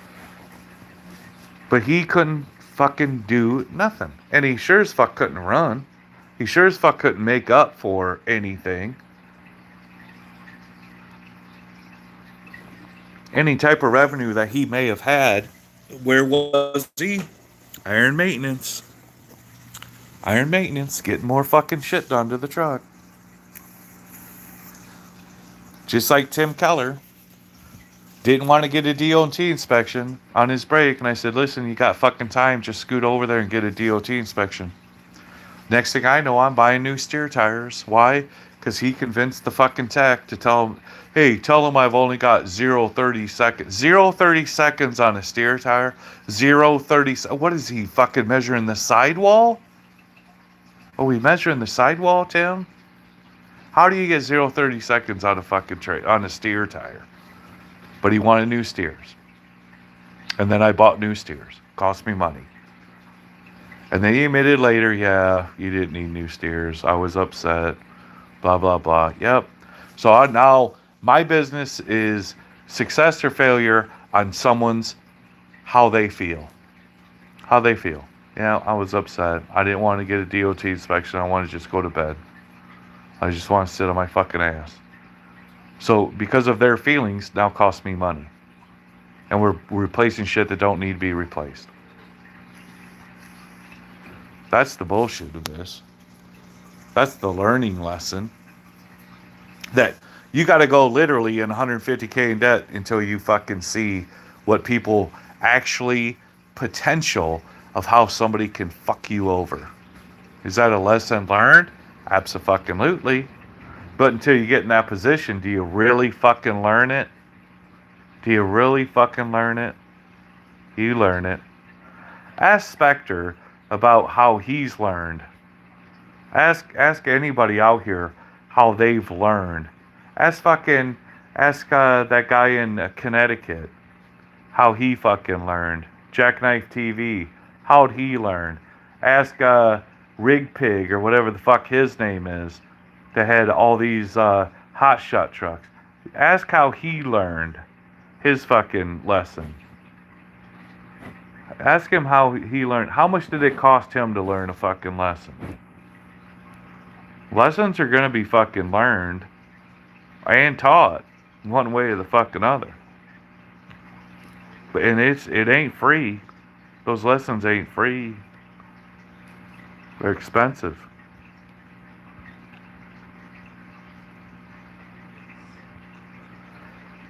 And then ask them, well, how long you been in business? Oh, 20 years. Yeah, exactly. How long you been driving a truck? 20 years. Exactly. It's a tough fucking gig, baby. I wish it was easier. And then the same token, maybe you don't. You know, maybe you don't. Yeah, Pony Boy, I'm with you. Listen, I hear you. You know, listen, there ain't nothing nobody's gonna fucking say that's gonna piss me off. I mean, seriously, nothing, nothing's gonna to rock me out. I mean, you got to climb the mountain, and then and I was at the top. I was at the top. Now I'm going down the mountain. You know, last year, the year before that, it's going down the fucking mountain. Now I'm crawling my ass up back up. I'm crawling my ass back up the fucking mountain. But every time you go down, you're learning a lesson, and that lesson isn't. It's not something you can just pay for and get. You actually have to go through it, and then you have to conquer it. And you have to fucking learn, and you have to build off of that, and that's called experience. And experience is shit you just can't fucking buy. You know, you tend to learn from it, and I'm not saying you're going to get more calloused because I'm not calloused about it. It is what it is. I did it to myself. 100% I did it to myself. I allowed myself to be taken advantage of. I allowed myself to get fucked over. I allowed myself to prefer to stay in the basement drinking beer and fucking off on YouTube than I gave a fuck about getting back in the truck and taking control of the fucking business. I did that. 100% it was me. I mean, I could say terrible things about Oser. I could say terrible things about Tim Keller. I could say terrible things about Sean. I could say terrible things about the other contractors that I've had that I felt may or may not have fucked me over. But at the end of the fucking day, I brought these guys on. I brought these guys on. I kept them. And some of them I kept too long. I kept too long. But that's on me though. That's not their fault. They're gonna do what they want to do with the shit, right? I can't control them. I can't make them have work ethic. I can't make them be efficient. I can't make them do their fucking job. And the fact that I allowed them to be a shitbag for so fucking long, well, then shitbag was just natural, right? Shitbag just became natural. They come in here and they always say they make more money than us, blah blah, yet no one wants to be the company driver over here. So why come here saying that? Well, exactly. Listen, I'm not looking for a new company job for you. You know, I'd rather see you go to the next level than find the next best company. I mean, then I would be a recruiter. I'm not a recruiter. I'd rather talk you up and get you to the next level, for sure. The more money you make as a company driver, the more you get taxed. Absolutely, Pony. Yep. You just got up, Sean. This is round two. We were over at Sean's channel for a little while. That's why we're entrepreneurs. The company driver does not understand. The entrepreneur shit, and this is it, Fran. We don't give a fuck if we lose, right? We don't. The risk is there, and we understand the fucking risk, but we're willing to take the risk, and if we fail, we fail. Because we'll pick up and we'll find something else. Like, we're always going to be driven to not work for the man, but be the man. We're just that fucking type of people.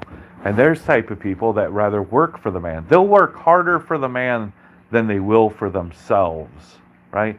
They'll work harder as a company driver than they will as an owner-operator. That's a goddamn fact. They like to be told what to do. They like to be directed. They like to be controlled because they have zero self-control themselves. So some company drive, and listen, we all need company drivers. You need a blowout operator. Not everyone's cut out to be an owner-operator. But owner-operators stand above because they have that they have that willingness to lose. They have the willingness to lose. They have that willingness to fail. And when you got the willingness to lose and willingness to fail and to go to that next level, what more do you need? Because the fear tactics, I could go bankrupt, once that leaves, like I went past that when the insurance company says, "Oh, your truck's totaled," then I'm done, right? Truck's paid for, all that's paid for, but I can't pay for anything else. I can't pay for the house. I can't pay for the home expenses. I can't pay for nothing. Bitch and moan for about 30 fucking minutes, and before you know it, I'm ready to go to fucking night. I gave a fuck less. I was actually looking at the benefits of not being my own carrier. The benefits of not having the stress and the bullshit I gotta do every quarter, every month, every fucking day. I don't have to deal with any of that shit. All I gotta do is fucking put in the miles, and I get paid. I get paid. All I gotta do is drive. Easy. But then the guys that are company drivers and all they gotta do is drive, they still bitch and moan as if they've got the whole world upon their fucking shoulders. And all they gotta do is drive the fucking truck. Me going as a company driver is like a fucking vacation. It's a fucking vacation compared to doing what I'm doing on an everyday, day-to-day basis. It would be a vacation to be a company driver again. Just to hold the goddamn steering wheel. Tell me where I'm going, boss. Where do you want me to get fuel? I'll get fuel wherever the fuck you want me to get fuel. I don't even give a shit.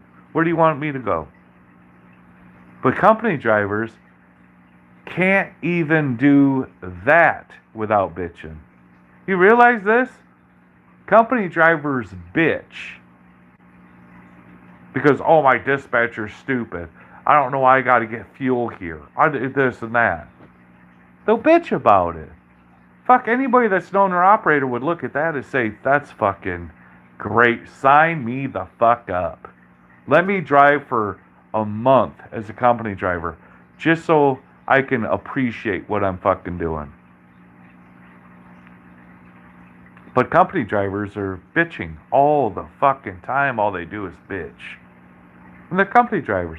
Imagine the company driver that bitches all the time, and then let's say if I work at Starbucks and all I did was bitch about being at Starbucks, but then now I want to open up a coffee shop. What? You couldn't even handle just being a barista. Now you think you're going to run the entire business of the coffee shop? Are you fucking crazy? You couldn't even show up to make a cup of coffee without crying about it. Now you want to run Starbucks? You want to run a fucking coffee shop? You fucking crazy. You're crazy. The more risk that you take is directly related to the compensation. Yep, to Ringo. That's true. That's true. Well, 7Q, I have no idea. When I drop people, I drop people. I don't go back and question. Don't put us all company drivers together. No, I agree, Ringo. More company drivers, James, hire only owner ops with own equipment. More company drivers. Listen, I don't want to deal with company drivers, you know. But they only hire only owner ops with only. Oh, that's what I'm gonna do. That's what I'm gonna do. Other than this 386, I'm gonna lease purchase this 386 in a deal that no one could deny. It's gonna be the best. It's gonna be the best thing. Just like, you know, Donald Trump. It's gonna be the best lease ever. But I'll never bring on a contractor that I have to bring that I'm going to do in a 60-40. I'll never do a 60-40 again, period. The end. You're buying the equipment, 85-15. You take care of the insurance, I take care of everything else. You're never going to do I'm never going to do a 60-40 again. Never. And I'll never put anybody in the 680.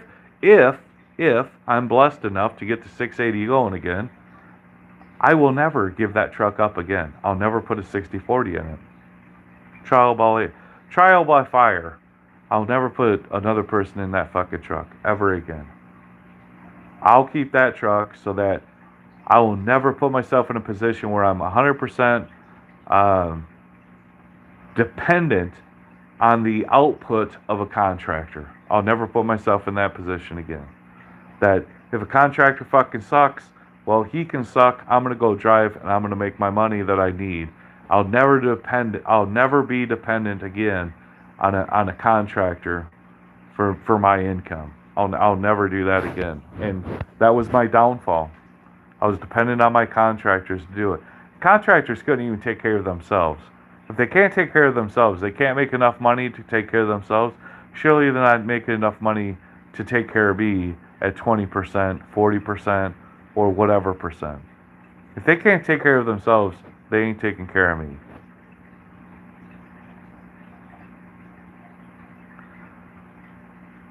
What happened to Jay Cannell? I don't know. Cannell, he might have left trucking altogether.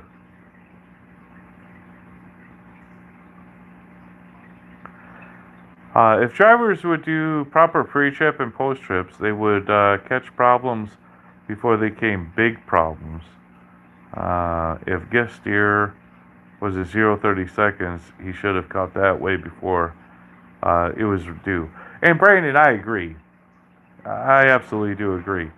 The reason why contractors don't want to do a pre-trip, it's not that they're not doing it per se, but they choose not to for two reasons. One, they're lazy fucking cunts, right? They're lazy cunts. And secondly,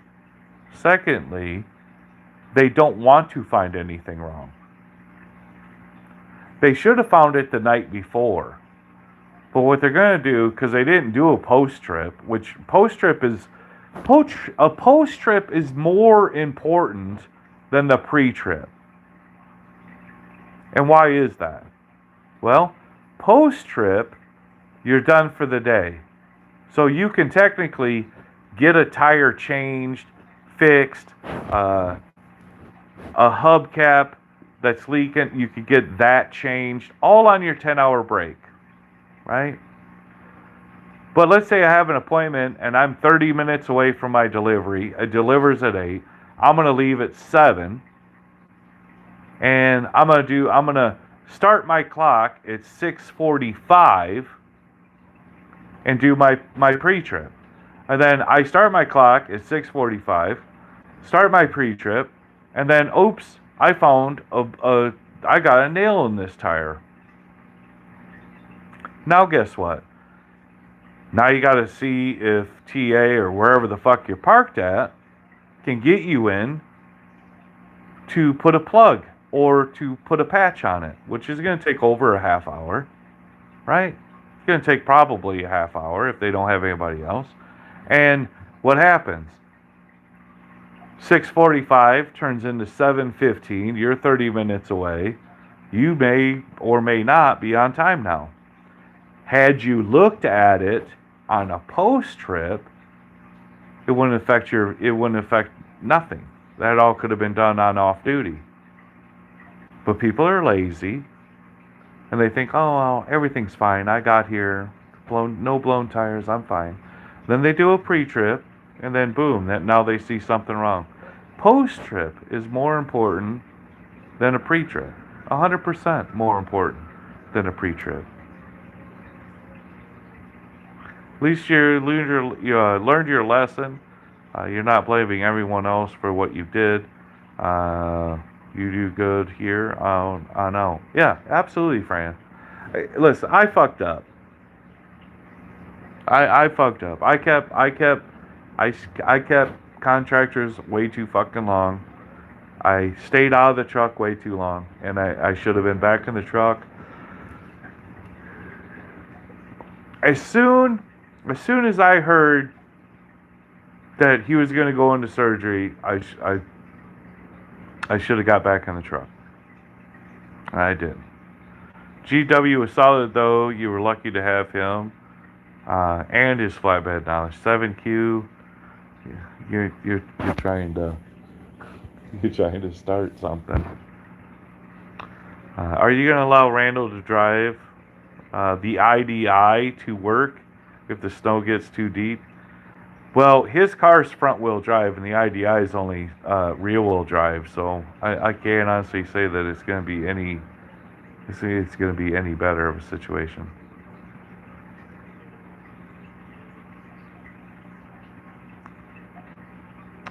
You should be looking at that truck every time you get out of it. Fix what is out of order right away. Absolutely, Fran. Agree 100%. If something ain't right, fix it. Or have intentions. Keep an eye on it. Like my steer tire's been progressively getting worse and worse and worse. To the point where I had 430 seconds on it. And it's like uh, we need to fix it. I mean, there's just no, we can't go any farther with that tire. As soon as we hit a scale and they pull us in, we're out of service. So it's just one of those things that, listen, you rode your luck long enough. Like I drove that fucking trailer with shitty ass fucking tires for 4 weeks. I pushed my luck with that trailer, and then, boom, let's get new tires. I pressed my luck with a lot of things that I probably shouldn't, but when you ain't got the fucking money to do things that you need to get done, well, you push your fucking luck, you know? It's no different than a screw head in the fucking the tire. It's like, well, you don't pull it out because if you pull it out and it starts pissing fucking air, now you're fucked.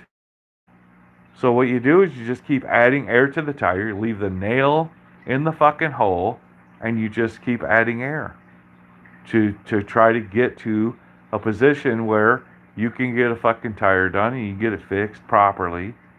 But don't touch that fucking nail. Leave that fucker there. Just keep putting air to it. And maybe you gotta do it every day. But tough shit. But I'm gonna get off of here though, boys. I'm getting fucking tired, man. Believe it or not, James, people learn from this channel. Yeah, I don't know, Pony Boy.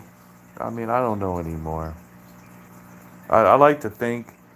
I mean, I don't look at myself as being like a learner channel, and I'm not gonna come up with curriculum or a book that's gonna teach you how to fucking do nothing. I just like to. I mean, I guess if you figure common sense or you're learning from my mistakes, and you know you're gonna use that to better yourself, then by all means, say yeah, James. People learn from you because they're taking your fuck ups and they're learning so they don't make the same fuck up. Okay, I could get on board with that. I can get on board with that. But I don't know if I'm that guy, you know. I don't think I'm that guy, but I appreciate that, Happy. I mean, experience is valuable. There's no question. And I try to learn off everybody that I come into contact with that's doing something similar to me or better than me, you know? And some of them I just don't some of them I don't give any respect to at all. Like, I mean, maybe DIY is doing better than me. I don't care for that fat pig. And then maybe Cassius King is better than me, but I can't stand listening to his fucking hillbilly mouth. So, yeah, I'm an asshole.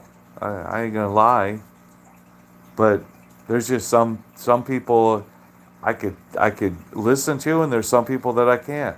And they could be the brightest motherfuckers in this fucking this business, but I got no interest in listening to these guys. You know, got no interest.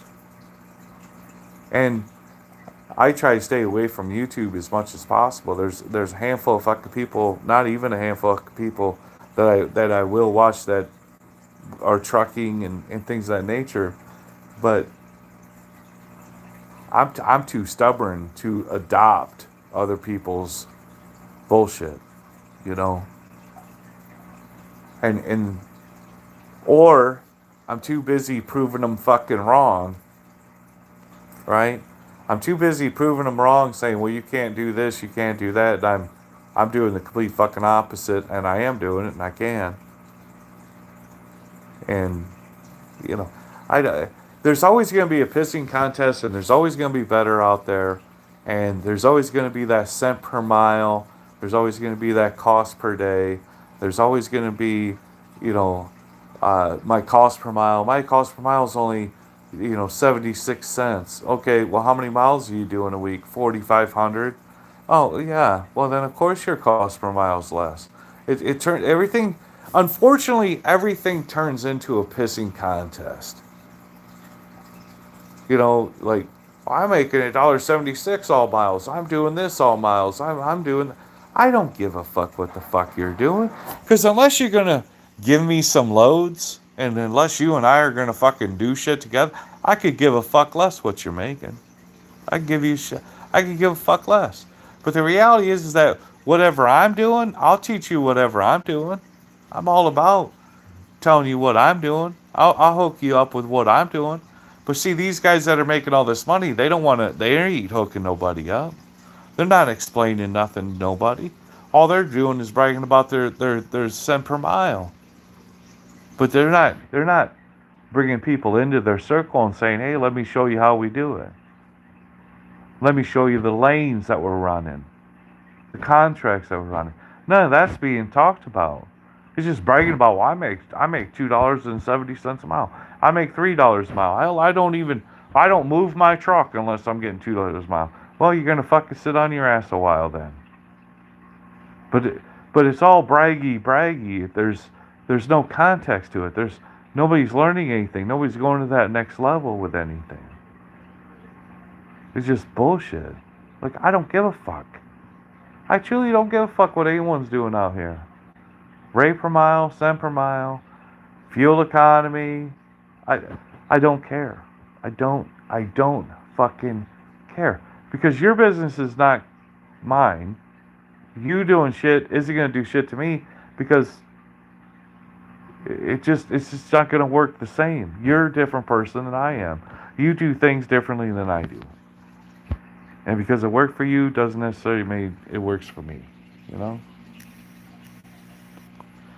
But I'm going to bounce out of here. Pissing all the way down to the socks. Fuck yeah. Fuck yeah, Fran. I'm going to bounce out of here. It's already fucking midnight. We've been doing this too goddamn long. And I am getting tired. Goddamn. I think I fell asleep mid-sentence. And I was going to start talking about something else. And I was awake enough to think, James, that's not going to make any sense. That's not going to make any sense. But I was already sleeping half sentence, like half asleep during mid sentence. So it's time to let this one go. You guys are tits. I appreciate you. I'm gonna try to get the other one, if that's already been processed. I'll get that back up public, and then I don't know when this is going to do its thing, but I'll put this back up there as well, back up to public. But you guys are fucking tits. I appreciate you. I appreciate every one of you. Good comments, bad comments. You love me or hate me or no indifferent. I still appreciate you. Still appreciate you. Later.